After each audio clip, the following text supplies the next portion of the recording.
and welcome to the Unserious Science Podcast, the podcast where we talk to LGBTQ plus people in STEM and ask them to tell us something interesting or misunderstood or misconstrued about their area of interest, expertise or research.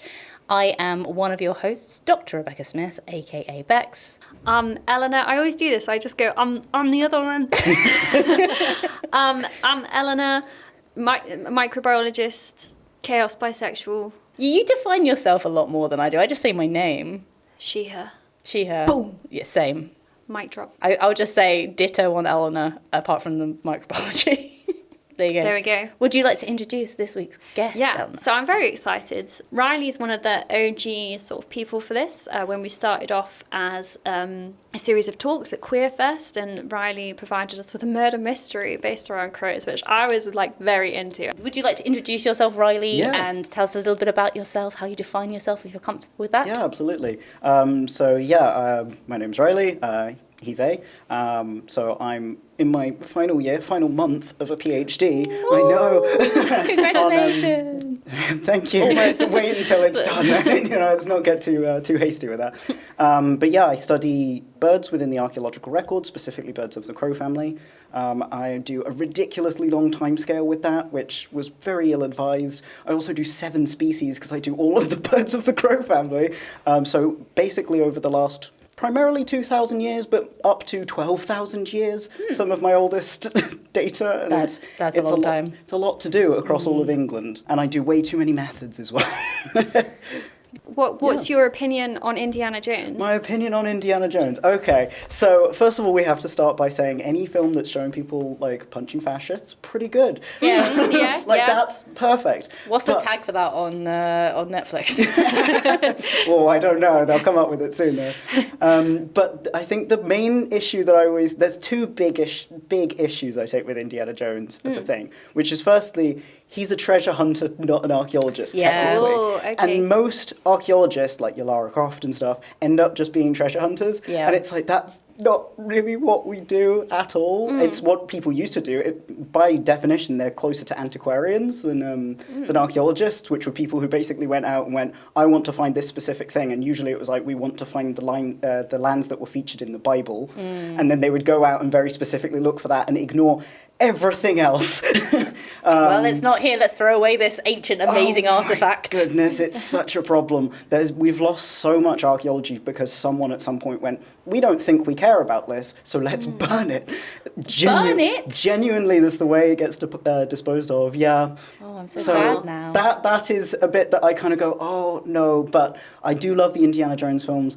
Much to my own surprise, they were not what inspired me to get into archaeology. It was I was a huge fan of Indiana Jones, and I was like, I'm going to do forensic science. And I followed that for ages, and then I eventually stumbled across forensic archaeology and kind of looped back in. Nice. But the other big problem with Indiana Jones is that he doesn't seem to specialize in anything. And I think this is a thing across all science as well, of just kind of like, you get this in every single like sci-fi thing where it's like you'll have someone who is just like physicist who knows everything. And you're going, no, it does not work that way. Yeah, that's even crazy because you see this in documentaries now still. So this is like my personal grudge with the BBC. Grudge? No, so let me tell you, me and my, so one of my first jobs after my PhD, my supervisor from that, who confusingly was also called Ellie, we were on a documentary about the science of sewage, and it was shown on BBC Two. Ooh. I was very proud of this. I told like all of my family to tune in, like watch all about this. So they interviewed Ellie in front of like this sewage plant because we were finding phage in sewage. What a glamorous location. Yeah, as I've said many times before, microbiology is not the one if you're grossed out by stuff. And then they were like, oh, now Ellie's going to take them back to the lab and analyze them. It was me analyzing them. Oh, yeah. And then they showed like them being analyzed. It was 5 seconds of my hand. You only knew it was my hand because of the distinctive freckles. And I told my whole family to watch this documentary for me to be in it for 5 minutes. My freckled hand for 5 minutes. But it really made it seem like it was one person doing everything, not a team of scientists. Absolutely. That's also the biggest problem with Time Team. Yeah. Oh. Okay, so Time Team. Have you both watched Time Team? Yes. Cool, good. So what they tend to do is they'll show, it's Tony Robinson, that's his name. Yeah. He'll always just like turn up at the exact right moment and dust something off with his little tiny brush and then go, wow, look at this. And it's just like, that is not how that happens at all. Someone will have been in that pit for hours, very Days. slowly uncovering it. The whole brushing thing, you don't tend to do that. I mean, I imagine with dinosaurs it becomes a lot more thing depending on how fragile it is. But for us, it tends to be like, cool, let me very slowly go around this with a trowel for several hours because it's probably been raining for several days and the mud is awful. And then eventually you get it and then you take loads of photos and then you very slowly go all the way around it most of the time and then very slowly lift it. There's no little brushing and then lift it up and go, aha! Yeah, So- but it wouldn't be a super exciting program to watch a guy in a hole for 3 days. Yeah. I mean, that's what the premise of Time Team is. That's what happens, right? Is they're like, there's a team of people doing it, but we only look at the exciting bits. But yeah, no, I guess that's fine. The idea of people being able to do everything, the one that always gets me is like something like CSI, where they have like one lab tech who is called Greg. This is the original CSI, because I remember yelling at Greg so many times when I was like, Greg, why aren't you wearing gloves? But he does like everything. He does like the genetics, which takes like 5 minutes, amazing. He does all the like chemistry. He does all the sort of like bullock forensics and stuff. And I'm like, Greg would be doing like one job 10,000 times, and it's just it drives me mad. But I do, like with your work, Riley, you do quite a span of techniques. So maybe you are the Greg. You're Greg. The Greg, oh no. I did like Greg, even though he annoyed me. So do you go down in the pits, like in Down in the pits. The pits is not the right word, is it? That's not the right. I mean, some archaeologists might. I don't know. So I did my time in the pits, as everyone does. So basically, there's several different, I guess, layers. I could say stratigraphies of archaeologists. Oh, you could. You'd have to define it. Layers of soil. Oh, no, thank you. That's an archaeologist joke. I'm sorry.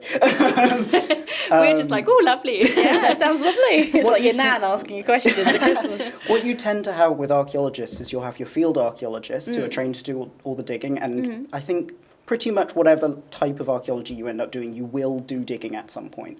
And then you get towards your lab archaeologists, which it tends to be more where I lean nowadays. And there's loads of other different types of archaeologists. Experimental archaeologists are the ones I always want to shout out because they're so cool. I'm not one of them, but they're fantastic people. Is this the people who kind of work out like how stuff degrades over time, so then you can sort of, compare against samples and It stuff? can be that. Okay. It really ranges from just a huge majority of stuff. Essentially, experimental archaeologists are the people who are responsible for figuring out how things became the way they are in the archaeological record. So that could be, we're going to go and bury stuff and dig it up in a certain amount of time and see how it was, or it could be like, we're going to do some flint knapping and figure out how they made stone tools, or it could be, there was a person I knew who was doing a project on making cloaks out of raven feathers to see just like the aesthetics of that and how you do the weaving of The that. logistics. And that was including indigenous cultures in the US as well, so there's a lot of overlap. There's absolutely tons you can do. Some of the experimental archaeology that kind of becomes forensicsy is you'll just get like fresh bones and just smash them with a hammer and then see what the splinters look like and then compare them to the archaeological record, and it's just, I've done a little bit where it's like making pottery is something you can do, and then you fire it in different types of fire to see the oxidization patterns, and there's absolutely loads you can do with experimental archaeology. Yeah, so there's so many different layers, and like I say, I have done my training digs. I spent a month camping and digging at a site called Ipplepen, which is a really interesting site kind of towards Cornwall. I can't remember if it's just about in Devon or down into Cornwall, but it's an Iron Age Roman site, and it was very exciting, and I spent probably the best part of a week digging a clay pit, and then they made me sweep everything. that was kind of it. Is that the penance? Yeah. Did you do something wrong? No, I don't think I did. But that's, You hope. No, it was a really good fun time. I think that's the thing that shows like Time Team tend to miss is like the camaraderie when you're in your trench and you're all just making stupid jokes all day because like you're all tired, you're all paying like so close attention to like minute changes in the color of the soil and things, and you're just like being very specific. and then you're all going to go and have a cup of tea, even though you're in the middle of a heat wave. You have your pot noodle, and then you're going to go back to your tent and hope it doesn't flood with rain tonight. Oh, such a British experience. It's such a British experience. Fantastic time. I know I've made that sound awful, but genuinely such a fantastic experience. I was in Worcestershire Young Archaeologist Club. Oh, yeah. And let me tell you, we had a fantastic time. My brother used to have to go with me because I wasn't very good at making friends. So they were like, Jack, go. My brother's really sociable. So they were like, Jack, you've got to go with Eleanor. He did not care about these things. So I used to be interested in like the mathsy bits. So I would do like surveying of holes. My brother would be down there with a trowel and a shovel, just like, we had a great time. Absolutely great time. Brother-sister archaeology team. Yeah. It was good. It was good fun. But what sort of samples would you be looking at for your corvid stuff? Is it mostly bones? Or? So a lot of what I've been looking at, this is where it gets into like really sub-niche little things that I can call myself. So I'll say I'm an archaeologist, and then I'll say, well, actually, I'm a bioarchaeologist. I work with biological remains. But actually, I'm a zooarchaeologist because I work with zoological remains. But actually, I'm an ornithoarchaeologist because I work with bird remains. This is and it gets so niche, and it's fantastic. Ornithoarchaeologists. Some people say archaeoornithologists, which I find harder to say, as you can tell. Archaeoornithologist or orthoarchaeologist. Ornitho. Oh, jeez. Ortho's bones, isn't it? Like an... You notice I haven't tried. If there's too many vowels in there, it's not going to work for me. Back to the original question of like, what sort of things are you looking at? So is it bones? Is it... So yeah, I look at a lot of different sources for this because I tried to have a really holistic approach, because essentially what I start off with doing as a zooarchaeologist, I'm looking at the bones, but then because I did a little bit of anthropology, I like to spice that in there, of thinking about how that reflects culture, which becomes a whole bigger thing. So we can look at the bones themselves to try and understand how they've been deposited, how they've been treated, and what that tells us about the society and the people who were interacting with them. So a huge part of my project is looking at essentially how... I always say human corvid relationships, and I have one person be like, what do you mean by relationships? And I went, not what you're thinking. Yeah. I mean, like, were they keeping them as pets? Or were they eating them? No corvids harmed in the making of this project. So what I tend to look at through that is obviously a lot of historical sources, wherever I can get hold of them. But I've done a lot of work with iconography as well, which has been really interesting. And you suddenly have to go, how does art work? And this is where I always end up kind of getting stuck between that humanities and science thing, because I do both. And it gets complicated, because I mean, on like the harder science of things, I've also been doing some like dietary isotope analyses, trying to at least. So it's like it really varies between me talking about like, you know, semiotics and how meaning comes through art, and how art reflects how we have views of the world and what we think about, you know, mythology and religion, to being like, I'm going to look at some carbon and nitrogen ratios real quick and get really specific into that. Do you know, I read something the other day about like the separation of art and science, and I think especially in this political climate we're in, I think like humanities and arts get sort of put down a lot, but like I can't remember the full thing, but it was like an argument about how like science is an art and like art is a science. And I don't know, it was really like, obviously it was a lot longer and it was really nice. And you are the middle of that Venn diagram. I've done a couple of talks talking about like, if we're saying humanities and science are a binary, it's almost like a non-binary. I was so happy when I came up with that the first time. I was like, yes, I could do an entire talk on this. So I want to know, what's your favourite thing that you've discovered in your sort of studies of corvids? Where do I want to start with this? So where I started with all of this was essentially I was doing, I can't remember if it was my last year of undergrad or masters, and my lecturer was like, go do like a project on history of interaction between people and some animal, and I picked ravens because I was very confused why we've got ravens at the Tower of London, but I'd never seen a wild raven. And I was suddenly like, I don't really understand what's going on with that. So I started looking into it. And the more you start to unpick it, the more you start to see that there's this real historical bias behind why people are persecuting them that actually doesn't make a lot of sense. And when you compare it to the ecological literature, a lot of the things that ravens are being accused of, and it largely comes down to killing sheep and lambs, actually doesn't seem to be the case. And so there's this real, essentially, prejudice against a lot of corvids. The more you look into it, the more it doesn't seem to hold water. And then when you look back through the archaeological record, you see how recent that is. And I think it fits into this broader thing of essentially, kind of biodiversity crisis stuff. And a lot of the time people will talk about it from, obviously climate change and deforestation and loss of habitats and things. But then when you actually start to look at it, there's a lot of just completely misplaced persecution as well. And the further back you look, the more you see that that wasn't the case. And I'm not trying to make the case that it's like, oh, in the ancient past, everyone was in touch with nature and everything was good.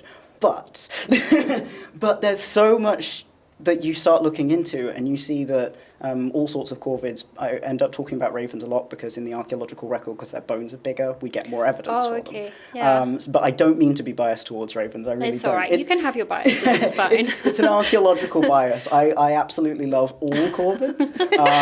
No, Me too. Genuinely, I spent 6 weeks recording jackdaw nests with the Cornish Jackdaw amazing. Project down in Penryn, Yeah. and I came away and I was like, jackdaws are the best. And then I spoke to someone who was doing queer ecology on like jays, and I went, jays are the best. Jays are quite And then cool. like I've done so much with magpies, and they get such a bad rap as well. Like a lot of people are like, oh, they're so aggressive and noisy, and they like kill other songbirds, and we hate them. So yeah, the thing with magpies is that they're one of the most hated corvids today. A lot of people will argue about them because they think they're stealing chicks and eggs from songbird nests. But by the time you look back to the Roman period, we're seeing that they were being kept in aviaries. I realise you asked me like what was my favourite thing I've learnt, and I'm giving you like 7 things. No, that's fine. I love it. Because one of the reasons that magpies were being kept, firstly, they're gorgeous. They're absolutely absolutely, gorgeous yeah. to look at. And secondly, I really hope you're not going to both know this, but given that you love magpies, you might already. Do you know that all corvids can mimic the human voice? Yes, I did know that. Okay.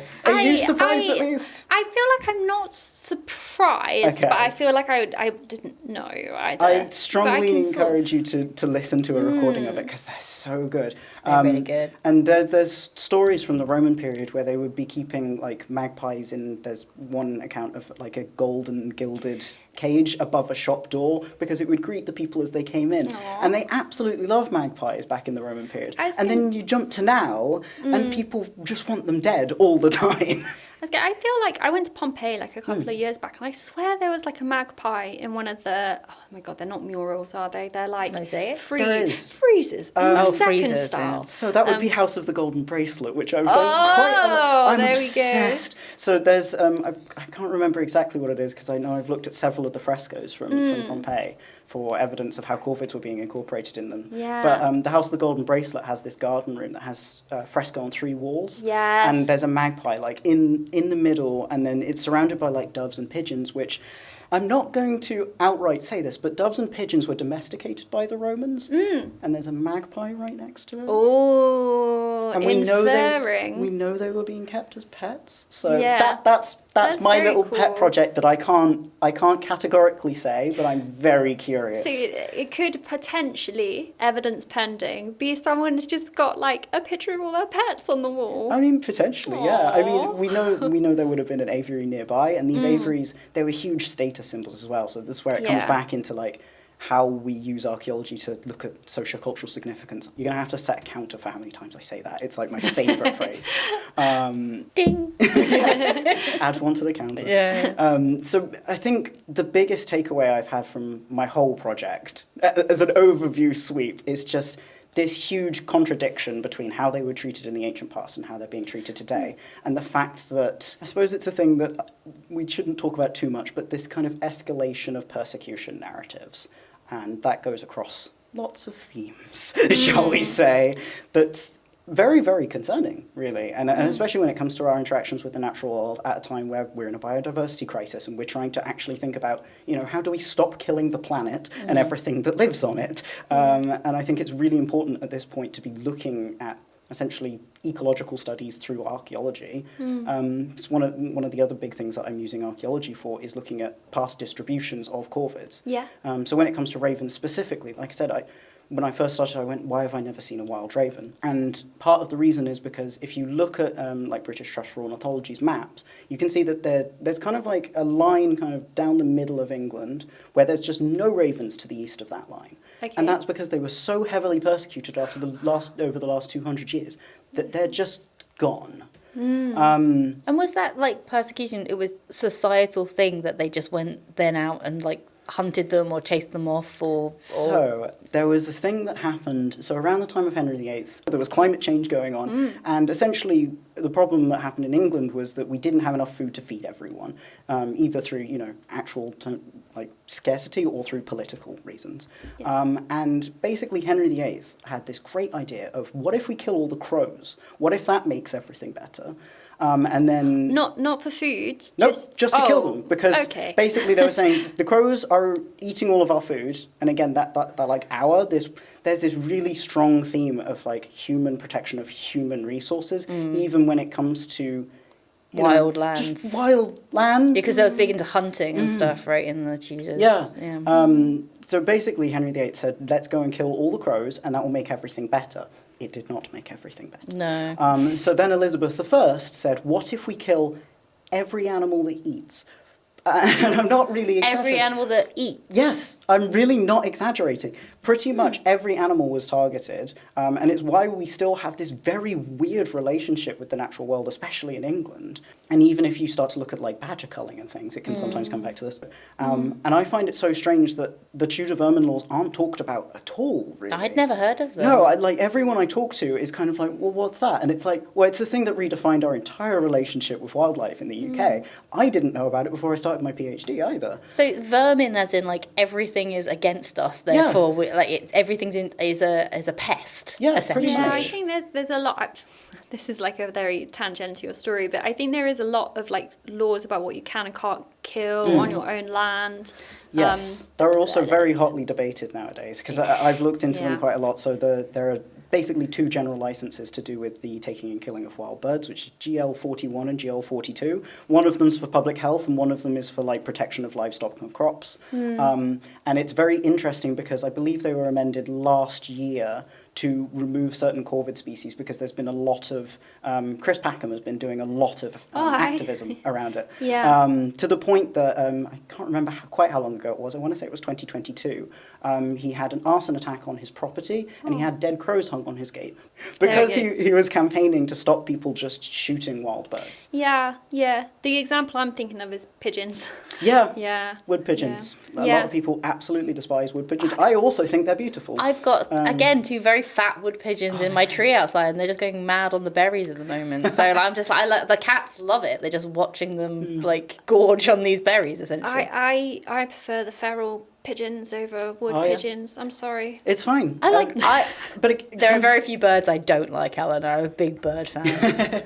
But feral pigeons, they're called feral because they're escaped Roman pets. Yes. So you mentioned that the law from Henry VIII was that to kill the crows, but obviously you're talking about ravens. So is this just because they couldn't tell crows and ravens apart, or like a lot of people, or is it? There's some really interesting discussions because around the time that the Henry VIII Tudor vermin law, I think it's an act ordained to destroy choughs and rooks, I want to say it is, but it might be crows and rooks. It's all spelled archaically, so it gets a bit jumbled in my head. But that is another point that choughs, you know how like last week we were celebrating them being reintroduced to Kent? We killed them. Yeah. We did that. Aww. And it's really interesting because a number of things that we'll talk about it will just be like, oh yeah, it was just habitat loss. And I'm like, can we mention the fact that we thought they set fire to things? Well, there's that thing in Malta, right, where they killed literally all the songbirds, all the specifics, and then now they're like, no, we shouldn't have done that. And like, no, you really shouldn't have. Yeah. I've actually got a weird note in my thesis of, I don't know how to make this point, of kind of being like, yeah, Chairman Mao issued for all of the sparrows to be killed because he thought they were like destroying all the crops. Turned out it was the locusts, and the sparrows were eating the locusts. Yeah, they were keeping them in check. So it was just like, no. Oh dear. Thank God we have ecological surveys nowadays, eh? Yeah.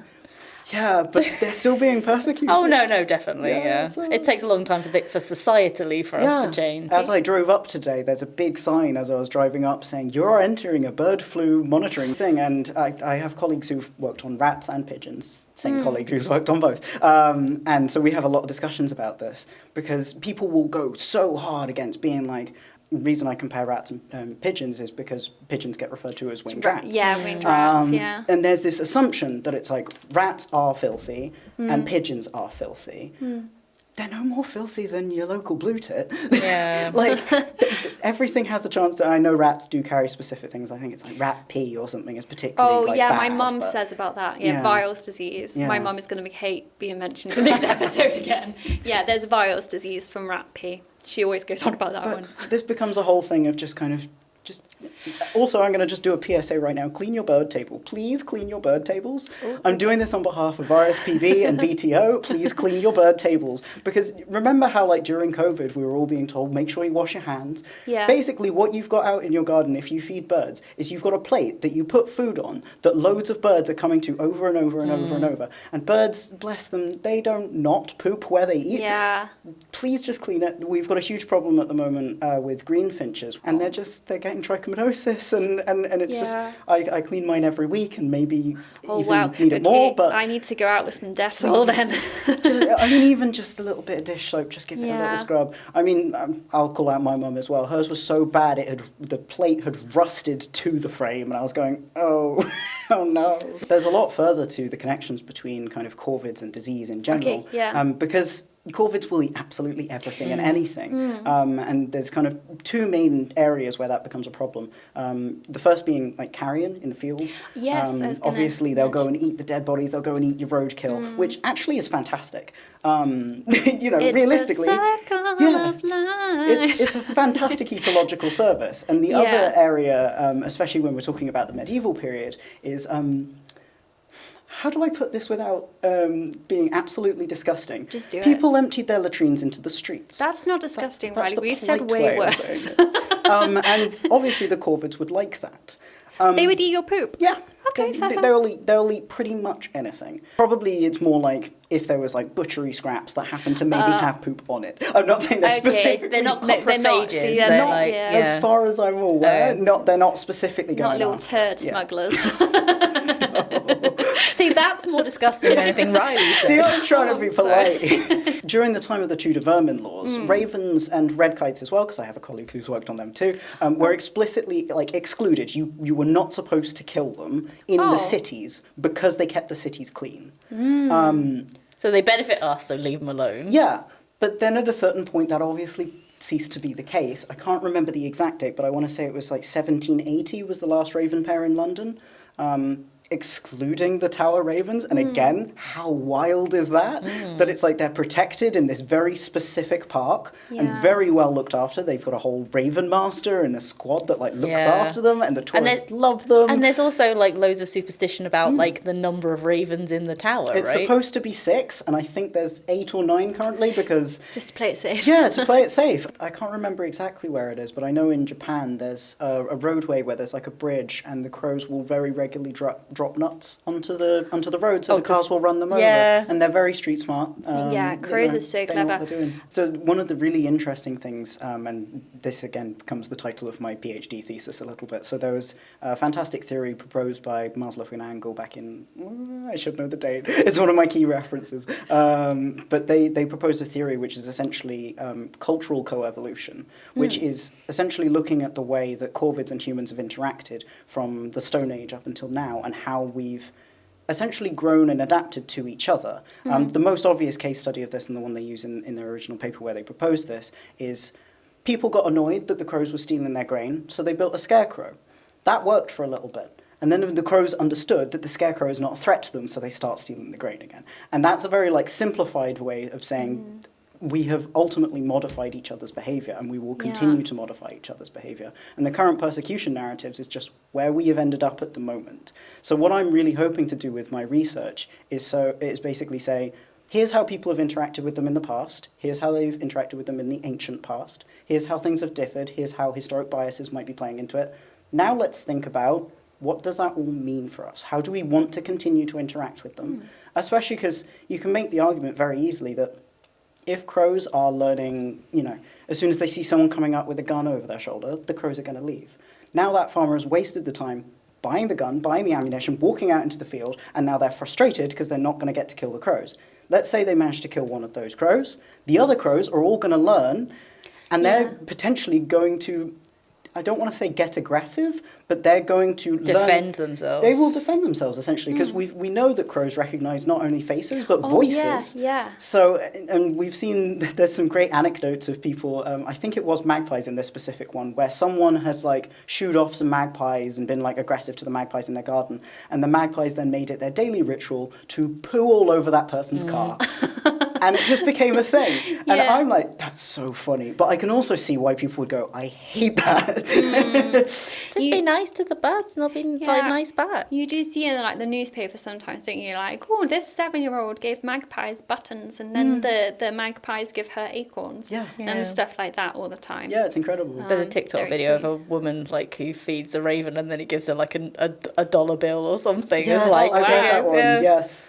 So I want to ask about the UK specifically. So you said that you've done a lot of work sort of up and down the country, looking at the relationship of corvids and the British people, I guess, through history.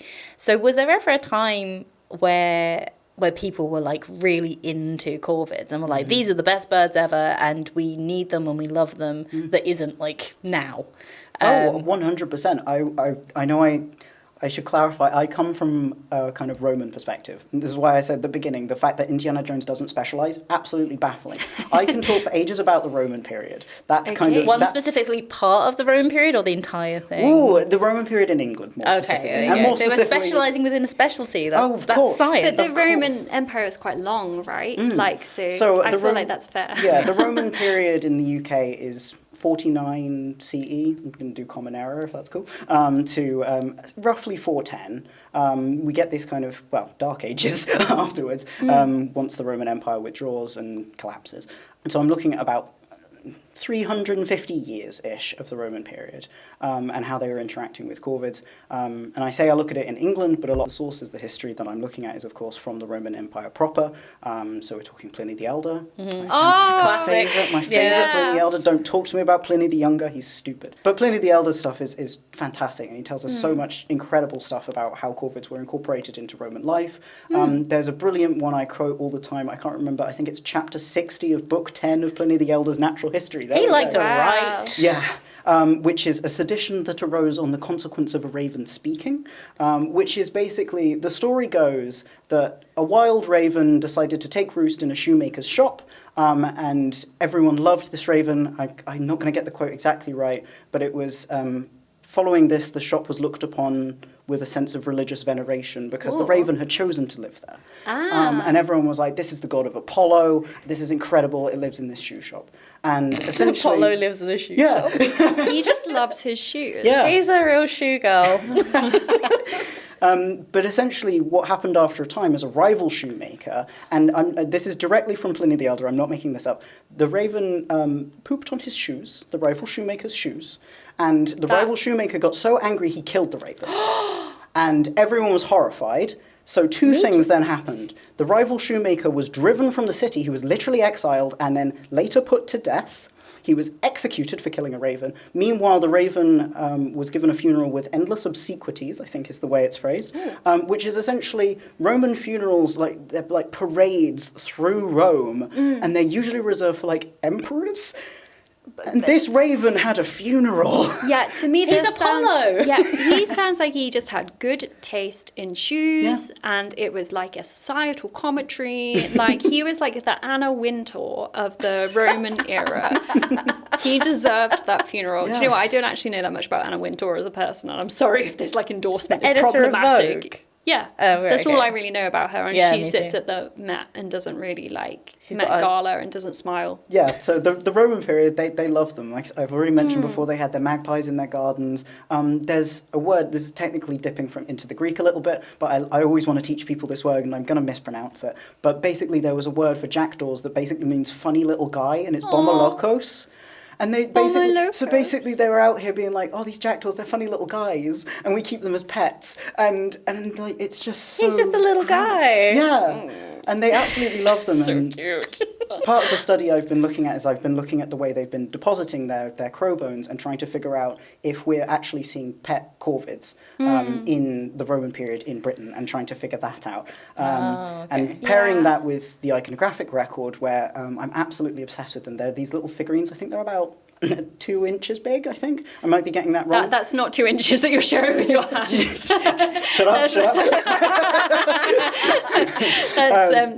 Okay. They're quite small, but they're these little copper alloy figurines, and there's so many of them, and they're all across the country. And I look at them, and I'm like, that is a raven, and they're just so cute. And so I'm fully trying to figure out whether we've got pet ravens specifically quite a lot of the time, because like I say, archaeologically they're the ones that preserve best. They're the ones that we can actually do the analysis on a lot of the time.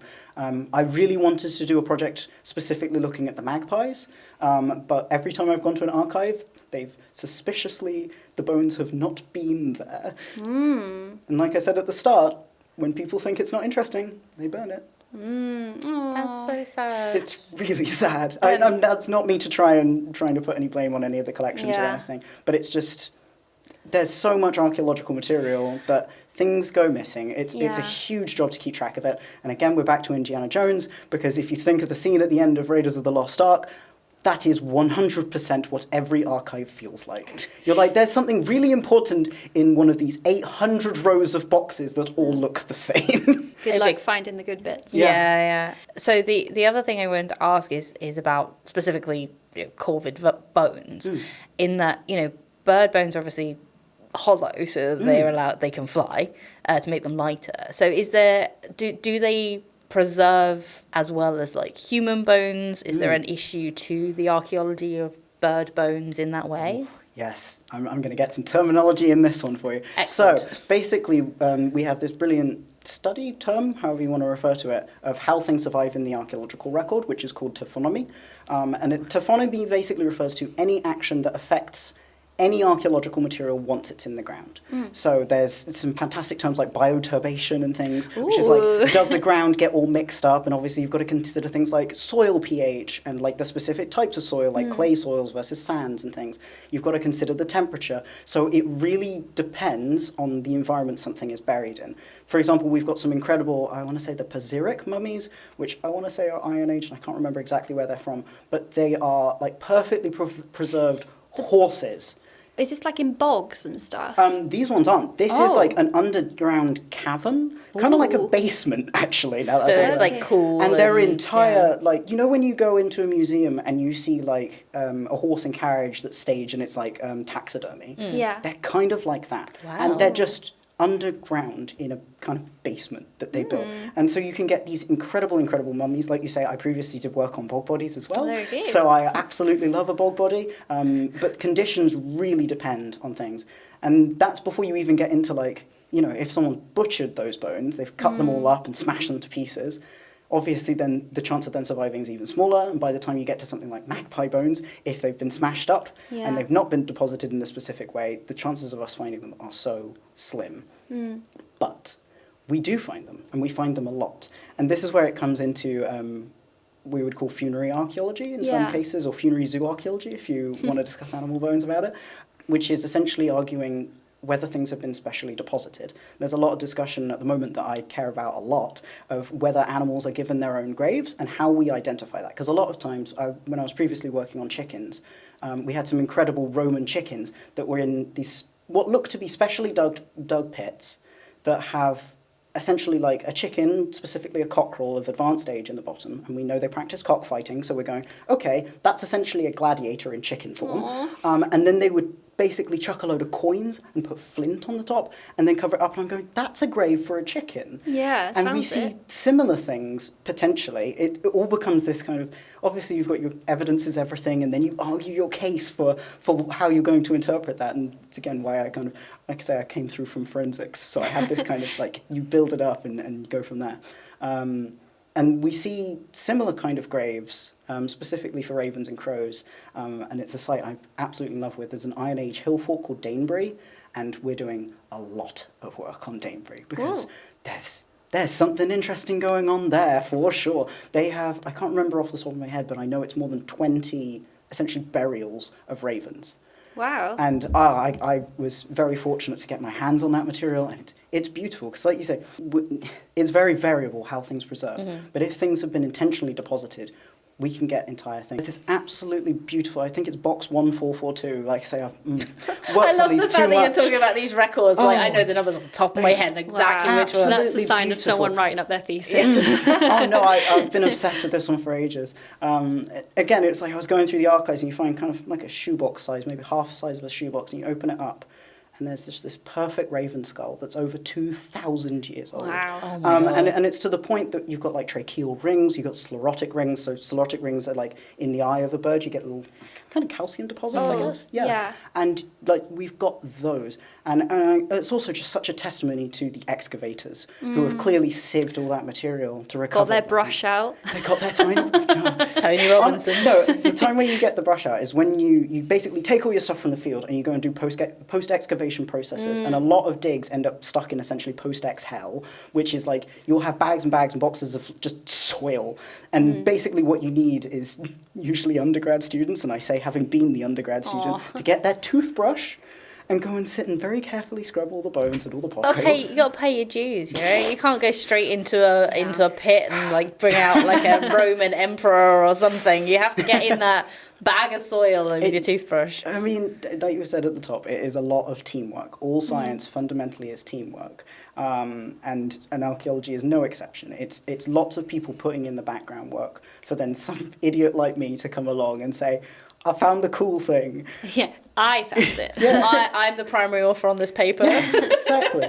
I would like to ask about when I was thinking about archaeology, the movie that came to mind for me was The Mummy with Brendan Fraser. Wow, and you're Rachel living up to a Weisz. stereotype. Yeah, aren't you? I am literally like making us the bisexual. It's my partner's favourite film. It's really good, eh? Rachel Weisz. Oh. I hadn't watched it. He had to show it to me. I know. I'm What? sorry. That's why I don't use the okay, label Riley's, bisexual. Riley's younger than us. I'm not to the point that I'd have an excuse to have not seen it. Okay, so you have no opinion on The Mummy. Oh no, I love The Mummy. I love The Mummy. I've never even considered it in archaeological terms, though. I've never even, like, again, because I think it's because my brain detaches from it, because it's treasure hunting. Okay. It, like, so much becomes treasure hunting that you just kind of go, okay. Yeah. Do you get personally offended by the phrase, this belongs in a museum? No, because it's correct. This is where I was saying we're going to... What, taking antiquities away from, like, cultures? It belongs in a museum in its country of origin, where Yeah, it's that's related not what to... he said. No, he's like, I'm No, going to that's take true. this back to Qualifier, America. good qualifier. That's true. That is true, yeah. No, but it's very interesting, because the reason I say it belongs in a museum is because as soon as something has been excavated, it's either going to be in a museum or a storeroom where no one gets to look at it and no one gets to learn about it, and someone like me has to go and spend 3 days of their life trying to find it. Or it gets Museums- burnt. Or it gets burnt, exactly. But I felt genuinely emotional when I saw that 2,000-year-old raven. That would, yeah. And especially because I can look at it and I can do the analysis that I'm trained to do, which is I can start thinking about how old is that bird? You know, what's it been through? Has it got traumatic histories? Like, how big is it? That sounds funny. But like you can do metrics on it and start to be like, how does that compare to how big ravens are today and like what's changed over time? And the main thing I have with that specific raven is there's kind of, I don't even know specifically how to describe it because I'm not super strong on my pathologies in bones. It looks like it's had a colossal bleed behind one of its eyes. Okay. And I'm kind of going, how did you die? What happened to you? Yeah. And I suddenly start looking at them, and like I say, I've worked with human remains as well, so it kind of sounds funny that I get this feeling with the birds as well, of just kind of like, you were an individual, like you might have been someone's pet, you might have been with someone their entire life, and like there's some fantastic studies on whether corvids have their own form of consciousness and how they like experience the world. And you go, this is just a living creature. Yeah. That I now get to look at and try and understand how this bird fit into our world and how I can contextualize that in the modern world to bring about maybe better futures for some of the other corvids. And I get weirdly emotional about it. I completely agree, because when I go I don't know, it's only been like the past couple of years, but when I go to museums and you see something like a piece of artwork or whatever, and it can be like very rudimentary or whatever, like maybe that's me just looking at it with like modern westernized eyes, but like you see this artwork and people have obviously like a little sculpture of like a sheep or a crow with your little figures, you know what I mean? And you just think, oh my God, someone was so like, they loved like sheep or crows so much that they made a little one to take home with them. And you think, that's actually really beautiful. Yeah. Like they it's so strange. Just human attachments through the ages. Yeah. People just liking little funny little guys. I guess though, if you find like, I know that's something you're trying to work out is like, is this a burial for a pet or like something that was valued? But I guess you can think of like, you know, I have cats. I love my cats. When my cats go, it's going to be extremely emotional. And I don't know what to do with them when they die. Do I bury them? Do I, you know? And I can imagine like that kind of, you know, if this is a pet that you genuinely love, you know, you want to honour it in death the way it brought you comfort in life, right? So I guess like that, you always have that connection. Like we're human, we empathise through the ages. It's actually an argument I've made before, because there's a saying in archaeology that I gotta get this the right way round, otherwise they'll take my degrees away from me. You're just about to get one, so don't do that. Absence of evidence is not evidence of absence. Oh, yeah. Which is an incredible line, because I was making an argument. A lot of when you're doing funerary zoology, people will be like, well, we know this dog was significant because it was buried next to a human or something. And then I was going, hang on a second. We have pet cemeteries. There are no humans in those. Are you going to try and tell me that those pets aren't important to someone just because there's no humans near them? Or like, you know, and also dogs don't live as long as humans do. So it's like, I'm just going to hold on to these bones till I die and then take the dog with me. That was actually one of the things with that Pasiric horse burial, which is they've argued that the horses might have been, well, they were poleaxed. They were pumped through the head with probably a spear or something similar to kill them because their master had died. And there's this fantastic paper, I want to say it's by Argent 2013, where basically arguing that horses are able to mourn and saying that this might have been putting the horses out of their misery to put them there, rather than just being this big status symbol and people didn't care about them. People might have killed them because they cared. Well, Riley, thank you so much for your extensive knowledge about birds and the history of birds and how our history intertwines with birds. I think that was amazing. And again, as a bird lover, I really loved that. So thank you so much. But let's get into the LGBTQ plus part of this. So why don't we start with you defining your labels if you're comfortable doing that? And yeah, go from there. Yeah, of course. So I'm a transmasculine, non-binary person. So I've already said my pronouns, he, him, and they, them. I've very recently switched from they, them, he, him. So it's kind of like, yeah, all good. So yeah, my experience is kind of, well, if you wanted to put a micro label to it, I tend to use demiguy, which is great because then I can say, I'm just an ordinary demiguy. Which, yeah, is just kind of, I have a connection to masculinity and to, I can't say manhood, that's bad. To manness. I have a connection to manhood, wink. Sounds like something out of Mills and Boone, Exactly. doesn't it? Oh, his manhood.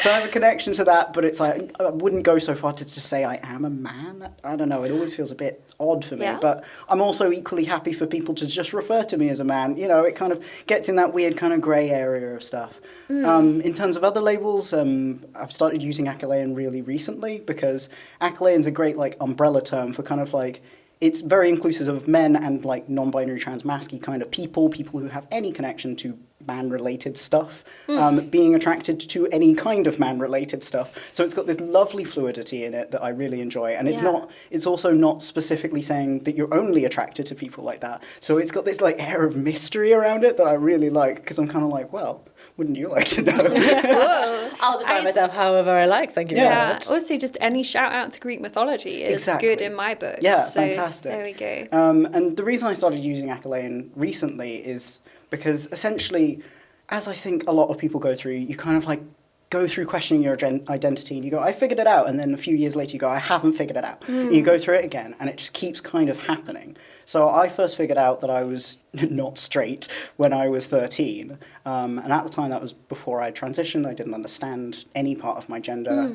I definitely experienced dysphoria, but I didn't know that it was that at that point. I was miserable all the time, and I could never figure out why. And then about 10 years later, I went, that's why I get it now. So I kind of realized I wasn't straight because I was suddenly, at the time, being perceived as a girl who was attracted to a girl, and I went, what?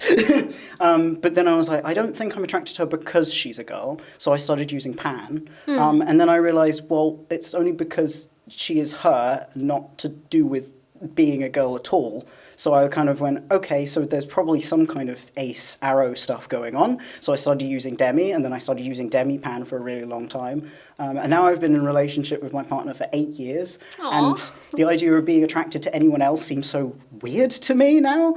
Because it just, it just seems so weird that I'm kind of like, well, I don't know. And I know you've talked about it before. I don't want to essentially bi-erase myself. Yeah. But I'm also kind of like, it's so weird. And then you get the interplay with transness of being like, I also want to affirm my gender with the labels I use. And then you just kind of end up being like, oh, this is complicated, and no one's going to listen to me talk about this, you know? Well, that's why we're here. Yeah, exactly. Right? So you just kind of go, okay. I also know you said in a previous episode, this is why the word queer is so good. It's so It good. is, yeah. And I know you've also said as well, a lot of people don't like it, and have been really horribly treated using the word queer, so I appreciate that too. But yeah, that's kind of where I come at from why I use the labels I use currently, and it might be subject to change in a few years, who knows? Yeah. I think I've said this before, that the evolution of self is such like a, it can be a really long journey. Like Ellen and I have both spoken about it in our episodes, where we're like, I started out as one thing, I then evolved into this thing, and then I realized, actually, no, I'm this thing. And I think that you know, there is no handbook for this. There's no like, you get a quiz on a BuzzFeed quiz when you're 15 and you work it all out. I mean, there is, We've all done you've not done that, I mean, I 100% have done it, but like, but even so, it doesn't capture everything about you because there's so many different facets to personhood. I really tried to go down this in the scientific way at one point. Ooh, okay. An approach I have taken to understanding my own identity quite a lot is being like, I'm going to just treat it as data gathering, and who knows what the next data point's going to be, and we'll just kind of go with that, and that's fine. Yeah, you gather data on yourself, and then you try and like see what it's like lining up to. But like, interpretations are going to change as you get different data about yourself. And it's like, I think this is also where it becomes complicated, because you suddenly be like, well, does the data from 15 years ago hold as much weight as the data I have right now? And it becomes just a mess to try and figure out.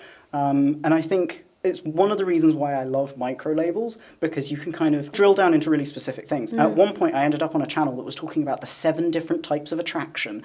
And I was like, okay. And they were basically had like, it was like a way you could plot it of being like, it was like men, women, other genders, nothing. And then you could kind of plot all these different things. And it was just like, they were making the distinctions between like, who you're attracted to, like in terms of like who you would be friends with, which I felt weird about. Yeah, you shouldn't be, Yeah, no. I was kind of like, what? But then it was like, oh, like, who do you tend to feel emotional connection to? Who do you tend to feel physical attraction to? Who do you tend to feel like, and I can't remember all of them off the top of my head, but there were like 7 different ways. And I was like, okay, so we can get super hyper specific and pinpoint every single part, and then do what with it? and this is make where a nice graph. You can make a nice graph. And who are you going to show it to? And your mom. Oh no. I'd show it to my Poor mom. mothers. But I genuinely had this when I was trying to understand and essentially come to the conclusion I was trans. I went round and round in my head so many times, and eventually you just keep coming back to the same conclusion. And at a certain point, I think, especially, I've heard a lot of bisexual people talk about the same thing, of like, you can go round and round in your head forever and never quite feel comfortable with it. And I think it's one of the sad things about the community just as a whole is like, we've lived through so much phobic garbage that we constantly feels like we need to justify ourselves to absolutely everyone, including ourselves. So we can get stuck in this loop of being like, I really want to pin down every little detail, and that's where micro labels can be really, really helpful for doing that. Versus, why should I have to do that? And it's something I go back and forth on constantly.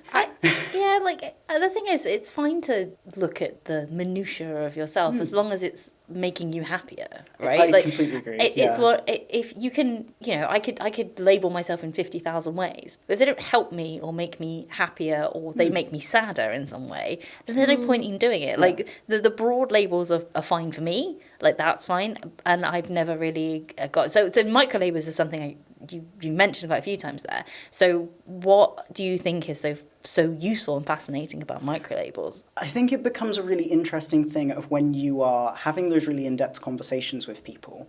And part of the reason why I stopped using pan on its own is I would meet other pan people who would clearly not also have like the asexual aromantic side of it, and they would have a completely different experience to me. And I would be going, okay, so does this mean I shouldn't be using pan because they're clearly experiencing it differently? So you kind of make it a little bit more specific. And then you go, okay, but like, especially when you're talking about gender stuff, because the thing I've seen a few people say is like, if you were to survey everyone on Earth and get them to talk really specifically about their gender, everyone on Earth would have a different gender. Yeah. And that's simultaneously beautiful and really difficult to kind of, and like some of the connections I find I have with people are not with people who have the same gender identity at all. And I'm talking specifically about gender related stuff because it comes down to, especially in the trans community, the experience you've had with that. And I've met trans femmes who seem to have the exact same experience of me as a trans mask. And I'm going, we are on like completely different areas in terms of gender, but I relate to everything you're saying and I feel that. And I think I've had conversations as well with like other non-binary people, and non-binary is such a fantastically diverse community. I was going to say, yeah. And I will go, wow, I don't relate to you at all. And then I sit here and go, well, am I non-binary? And like, this is where I come back to this, like, you're constantly having this internal question, and it's not necessarily helpful. So I think sometimes when you find those micro-labels that you go, that's it. It feels like you found the Holy Grail. We're back to Indiana Jones.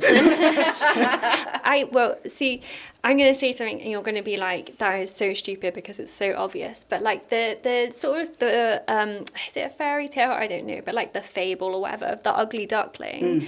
And then I don't know, like about 2 weeks ago, I heard something that sort of changed my interpretation of that completely, because I always thought it was like, everyone is beautiful. You just have to wait till you grow up and find out.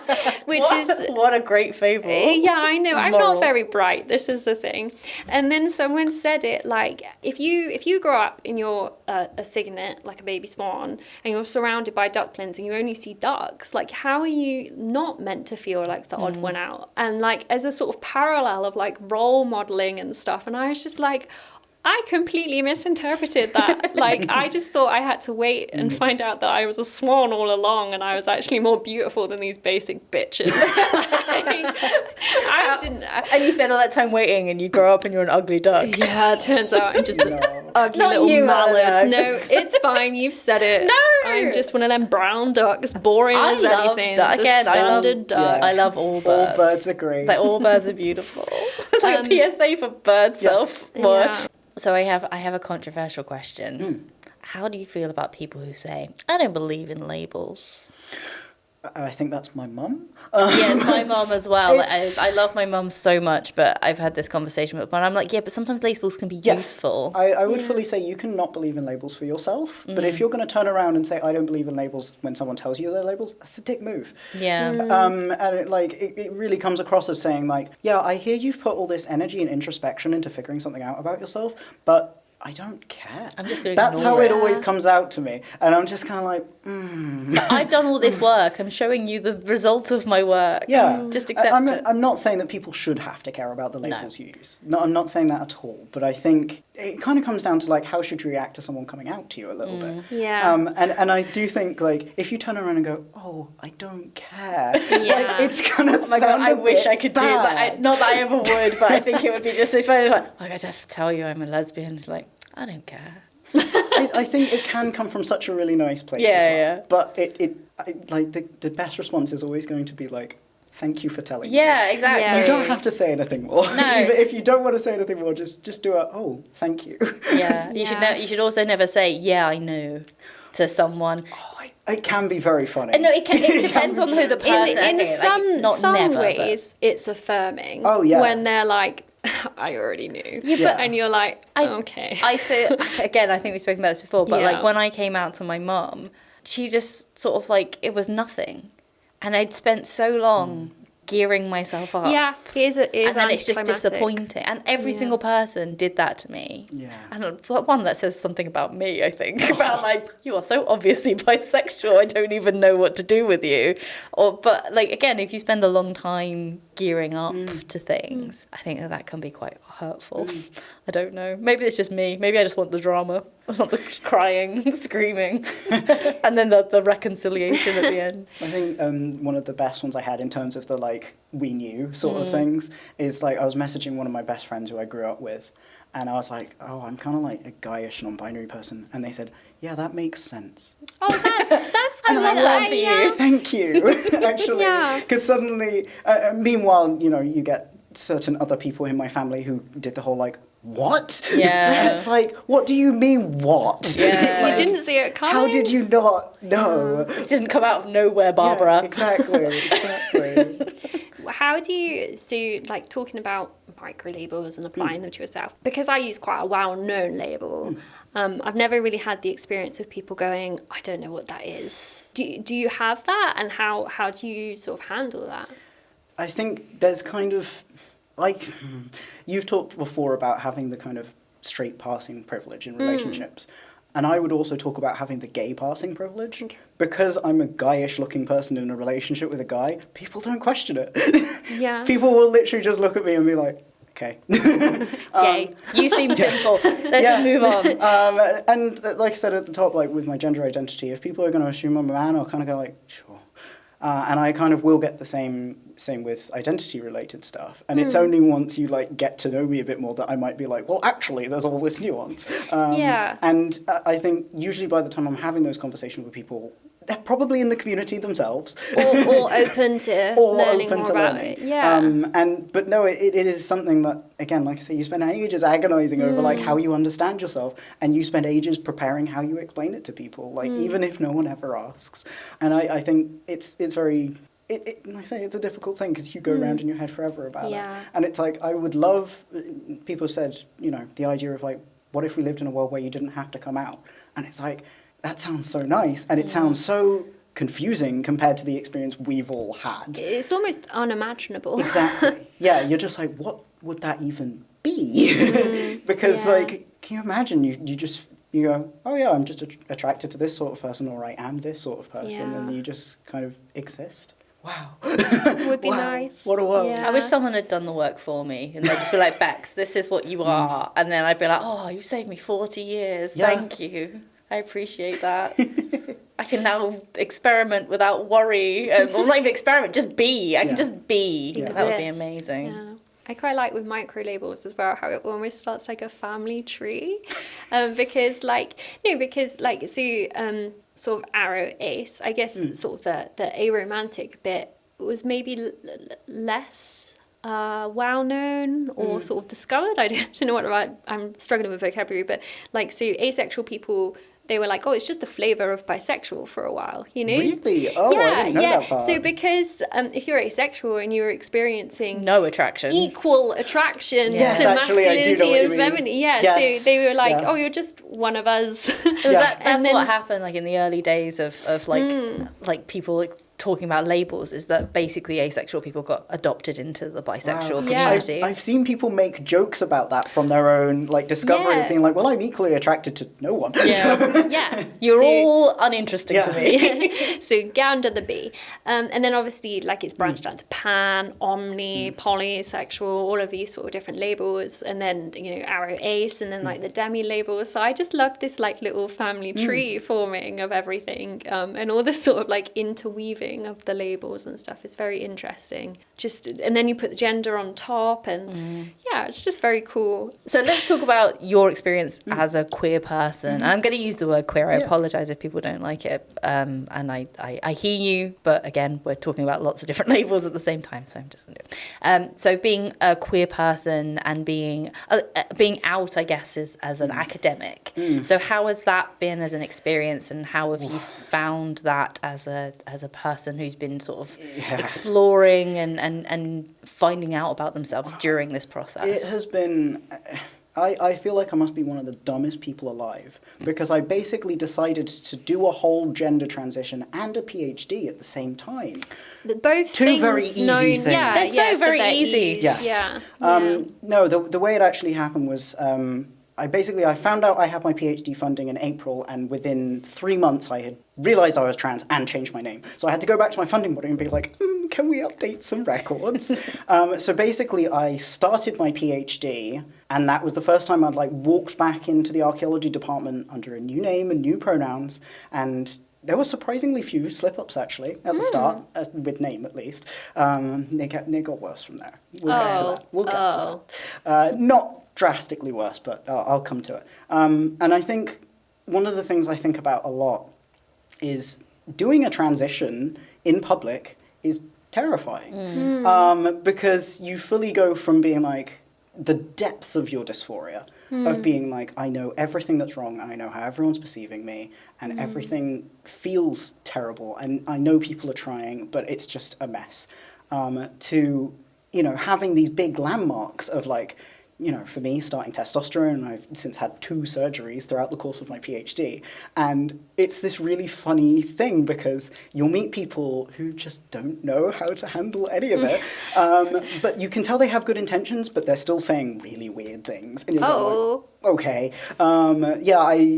I kind of don't know whether to say, but I've been consulted for my expert opinion, in air quotes, on trans stuff more times than I would have liked, because at least for a time, it might have changed now with new student intakes and things. I think I was probably potentially the only trans person in the department, maybe also the oldest, maybe the elder in the department, and I was going role model. I hate this. I'm not happy with being an elder at all.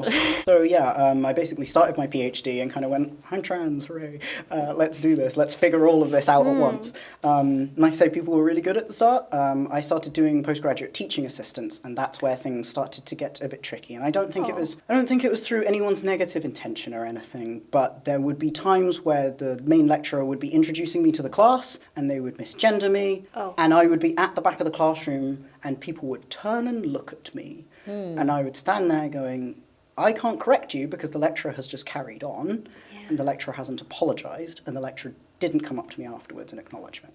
And then I would be it got to the point where this happened so regularly I had to quit doing teaching assistants, because I was just not doing well mentally with that keeping happening. And I was going, right, this in theory could not be safe for me if people are, because by this point, talking about passing is always a bit weird because it is what it is, but I was at the point where a random stranger on the street would call me sir, and so to suddenly be here's Riley and misgender, I'd be okay, so this is now weird because they're now not going to know whether that was correct, and then they're going to think that was, and I don't know how to correct that, but either way they're probably going to figure something's going on, and if anyone in the room either is transphobic, that's bad for me, or if anyone else in the room is trans and is now seeing that happening and now feeling the environment is transphobic, that's bad. So it's I just didn't want to be involved in any of that, and it was really frustrating because I was getting paid for doing that work, and all of a sudden I had to be I can't do this anymore for mental health reasons and potentially safety reasons. So that was difficult. That was really tricky. And then I don't want to go too much into it because it would be super depressing, but with everything that's been happening this year politically, it's suddenly been there's this rift between how people within the community and people outside the community understand it. So I've fully watched my mental health kind of get worse and worse, which is understandable in the context. And people would just kind of be oblivious to what's going on. And it's I don't want to sit down and explain that this has all happened and this is how it's affecting me personally. And, to the point that it's I'm now scared whether I'm going to still be able to access healthcare and things, whether I'm going to be able to use the bathrooms on campus. And it's just suddenly this is a lot to be kind of carrying around. Yeah. And it's a lot for everyone to be carrying around, but again, while doing a PhD at the same time. Yeah, and I think as a PhD student, it's quite a vulnerable position as well. You're in that weird in-between where you're not staff, but you're not an undergraduate student, and sometimes you're counted as staff, sometimes you're counted as student, and you see it a lot with a lot of different things, but you just are in a very vulnerable position anyway. And then so to have all that additional things on top is a lot. So I commend you for Thank you. like, I mean, yeah, for getting through and getting to this point in your PhD. Like, it's such an achievement, and Thank you you. should be so proud of yourself. You really So, should. yeah. It's hard, like, as Elna both and I both know, it's hard enough to do a PhD. To do all this with a lot of personal stuff going on as well. It's like, Yeah. it's a real achievement. You should be very Thank you. proud. Yeah, keeping the momentum going as well. If having a break and coming back, I mean, Wow. I think it's kind of this one thing where I'm like, being trans has been so good as being part of my PhD as well, because it's meant that I can be like, hey, I'm going to go have this medically necessary surgery and you are going to give me interruption, thank you. I'm going to leave for a few months and there's nothing you can do about it. And I'm Yeah. going to come back happier and more productive. Yeah. And it's genuinely great. I'm saying that having recently come back off interruption as well. yeah. And do you, when you did that, you did like a clean cut? Yeah. Like, Oh, yeah. that is good. Oh, That is, it's good and bad because Oh. I've been back for a couple of weeks now, and I basically came back and went, right, I've got to do my entire thesis now. What was I doing? Like, I was off for nearly 3 months, just completely in a different world, and then suddenly being like, oh, what was I doing? It's fine. I've picked everything back up now. Okay. It'll be fine. I It'll be think, fine. you know, you know your work more intimately than anybody else does at all. So it's just getting back into it, isn't it? Remembering everything. My biggest PhD tip for the point that you're at. You think the Viva, post-Viva, is going to be the highlight. And people told me this before I Vivaed, and I was like, no, you're wrong. But it is so true. Yeah. Submission It's the biggest moment. is the pinnacle, because you submit and then there's nothing you really do until your Viva. The Viva, I cried. I was so nervous. I ran like 10K in the morning or something to try and take my mind off it. Cried when because they discuss it for it. They send you out the room to discuss it. I cried, sat on a little sofa and cried. Someone came up to me and tried to talk to me, and I was just like in tears. I thought I'd failed. It didn't. And yeah, Viva is just such a massive crash. Like, so submission, go hard on submission, get the Prosecco, the champagne, whatever you're going Also, to do. take some time off after. Have a good break. Again, showing my age, that when I handed in my PhD, I felt like a physical weight lift off me, because it's been like crushing me down for months and months and months. And then I took a week off for life admin, as in I had to get new glasses because I hadn't had my eyes tested. I had to buy new bras because they'd all fallen apart during the in terms I just hadn't had time to go like shopping. I went and went to the doctor and got all my prescriptions reviewed and things like that. And then I took a week off to play Skyrim. Oh, heck Nice. yeah. So Good that shows you when I handed in my thesis. But yeah, it is. I 100% agree with Alna. Like the hand in was, because after it was lovely, and I was very lucky that my parents threw me a surprise party and stuff when I'd had my Viva and stuff. And it was amazing. But yeah, that physical handing over and being like, there's nothing I can do now. Yeah. Just enjoy that month after you hand in and be like, oh my God, I did this amazing thing and it's over almost. I've got 2 plans for after submission currently. One's not quite firmed up yet, which is I absolutely love theme parks and horror. And every year Thorpe Park has their Fright Night. Yes. Haven't been since I was probably like 14. Amazing. And my partner's never been to Thorpe Park, and I'm like, we are gonna go, and we're gonna stay in the theme park hotel, and we're gonna do it, and it's gonna be Do it great. properly. That's such a treat. I just hope he likes it, because I went to a conference in Copenhagen, and we went to the theme park there. We went to Tivoli Gardens, and he went on the biggest roller coaster he's ever been on, and we got the ride photo. I'm gonna have to describe it audibly. We got back the ride photo, and he was curled up into himself, his eyes really tight shut. I was like, you didn't enjoy that, did you? And he was like, not really. So we're going to see how Thorpe Park goes. But the second plan I have, which is very life admin, is I might be doing my gender recognition certificate. Oh, wow. Oh, no, again, with the politics as it is, who knows if that's sensible or not, but I would like to marry my partner. So, I'm not going to propose to him over this, don't worry. I was about to say, you want to propose that, a Don't shout worry. out. Don't Yeah. worry. That's the other big thing. Yeah. And I started doing it, and as you can probably imagine, it sucks. Yeah. What is that involved in that? Because I obviously have no experience of that. So, yeah, essentially, the way it works is you're supposed to prove that you have been living in your gender for 2 years. Yep. You also, currently the way the system is that you need a medical diagnosis of dysphoria from a specific professional. So they have like a list. So not a GP? Nope. No. It has to be a specialist. a specialist. Yeah. So you can either get that through the NHS gender clinics. Which have like a 10-year waiting list or something. Which have the most ridiculous waiting list, or you can get it by going private. I'm extremely privileged that I've been able to go private for a lot of my transition-related stuff. So I do have that diagnosis. But then you have to prove that you've lived in your gender for 2 years. And I do specifically mean 2 years. You have to provide evidence, and it's supposed to be one piece of evidence every 3 months for the last 2 years that has to show your name, ideally like a gender-related title, and maybe also a gender marker on it. And it's like, you start to realize how weird that is. Dear diary, still trans. But it has to be like specific enough. So it's like pay slips are one of the easiest ones to use. Okay.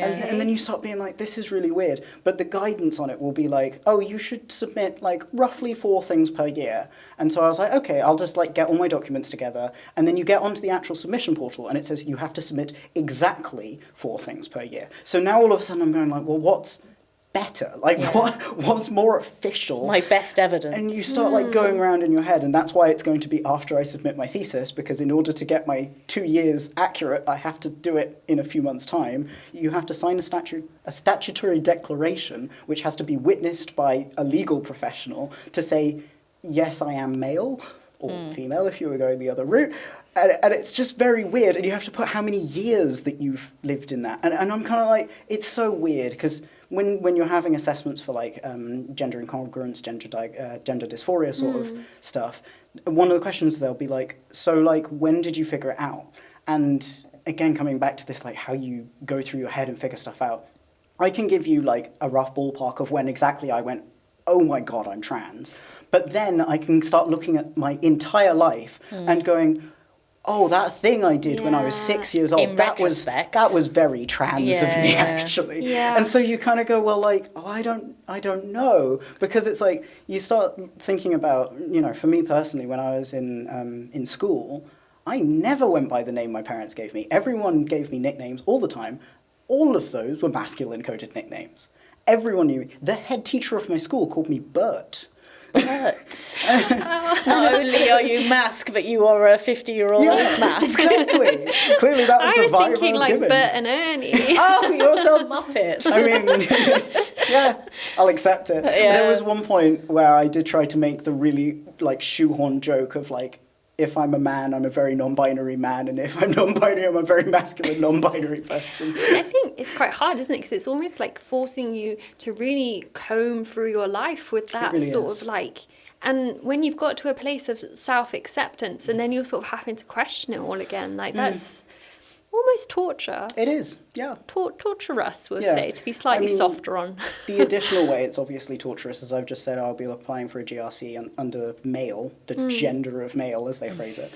And it's like, I'm sat here saying I'm non-binary, but it's also, like I say, A binary system. Yeah, it's a completely binary system. When I first came out, I was very optimistic at the time, and I think there are a lot of causes to be optimistic that, you know, self-identification, and potentially that would then open the door to non-binary sex, gender being recognised, getting an X on the passport sort of thing. And there's been a lot of legal cases surrounding that. And I was so optimistic that it might happen. And now it's just getting to the point where I'm like, you know, my partner and I have been together for 8 years, and it's like the idea of being married to him is so delightful, and yet, and then I'm kind of like, oh, but I've got to change my birth certificate first, and it's just such a stupid system. But it's what we got. I know a lot of countries don't even have that much, so Yeah. But who knows what happens with GRCs going forward? Like I say, not get too deep into it, but yeah. One of the privileges that comes with passing a PhD, though, is a gender-neutral title. Doctor. That's 100% it. I actually, so when I initially came out, I was like, I don't want to use any title, because, you know, screw that, who cares? Not to dissuade anyone who does want to use it. So at a certain point, because England is really deep-rooted in using titles on things, I kind of got shoehorned into using MOOCs for things. And I don't hate MOOCs, it's just I would rather not use any at all. At one point, this came up again recently, I had to go and get my eyes tested.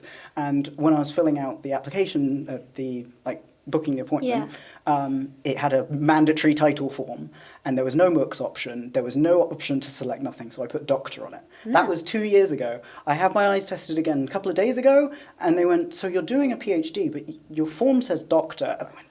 And I went, I did a medical before. I just got ahead of myself. yeah, they caught me. But I mean, it's not like legally binding what you spell Specsavers, so it's fine. Like, Well, it's honestly been a delight to have you, and I hope you've enjoyed. I hope you enjoyed yeah, yourself. Thank you it's so been much. great speaking to you. Yeah, it's been Really lovely. nice. I was like, I know who we need to get in for this. We need Riley. Oh, bless so, you. and I was too Yeah. eager. I emailed you or you were away. And I was like, I hope this doesn't get Very buried in kind. the You were inbox. eager in your response as Yeah. well. So Thank you. There Yeah. we go. hopefully we haven't Absolutely robbed you of an magical. afternoon for no No, reason. not at all. It's been fantastic. Thank you There so we go. much. Well, thank you once again for listening to the podcast. Oh, yes, sorry. Can I do one last thing? Oh, Yes, course, I know yeah. what you're I going want to to do. promote my book. Oh, It's not my book, it's our book. I'm so sorry, yes. So I work as my work is kind of nestled under a bigger project that has just wrapped up called the Animal Feeding Project, and we look at people's interactions specifically when feeding animals in the present day and throughout the past. There's a lot of archaeology, we got some hard science, some morphometrics, some isotope stuff, and some anthropology. It's really, really great and holistic. It's really interdisciplinary, and we've had a fantastic time. We've literally just published a book with UCL Press, came out actually slightly earlier this year, I think it was May this year, called The Hand That Feeds. I can't remember the full subtitle. It's like the complex interactions of human-animal feeding relationships. You know, the sciencey bit. Yeah. But it's called The Hand That Feeds. It's been an absolute fantastic project to work on, and it's absolutely lovely. Amazing. If you want to know more about how food specifically has played into how corvids have been persecuted, and then how they've also been like intentionally fed and kept as pets and things, my chapter is in there. There's also brilliant chapters on red kites and how they've had their persecution narratives and how they've been incorporated into English history. There's stuff on urban pigeons and urban foxes, and there's some stuff about enrichment in zoos and things. And like it's all across the board. It's a really fantastic book. Amazing. I'm not saying that lightly. I absolutely love it so Does much. the university have a copy? It's a free PDF Oh, online. really? Yeah, Amazing. it's fully open access. Oh, you can we'll download drop it a for link. free. Yeah. We'll put it on the Amazing. Instagram as well. And speaking of the Instagram, you can follow us. Oh, geez. Okay. At _serious_science. Yeah, that's correct, yeah. Oh, thank God someone knows. I'm in charge of it. Don't remember what it's called. So if you'd like to see, we've obviously mentioned like additional photos that we put up and Yep. links to papers and additional like images that we share, as well as information about our lovely guests and Eleanor and ourselves who are less lovely. Not but at you, all, not you at can all. find information about all of us, including lovely flags and images that Eleanor has put together for us. So if you'd like to follow us on Instagram and see when episodes are coming out, then please follow us there. Oui. Merci beaucoup et à bientôt. Au revoir, I guess. But thank you again for listening, and we'll hear from you. I don't know. We'll speak to you next time. Bye bye. Au revoir. Cheers.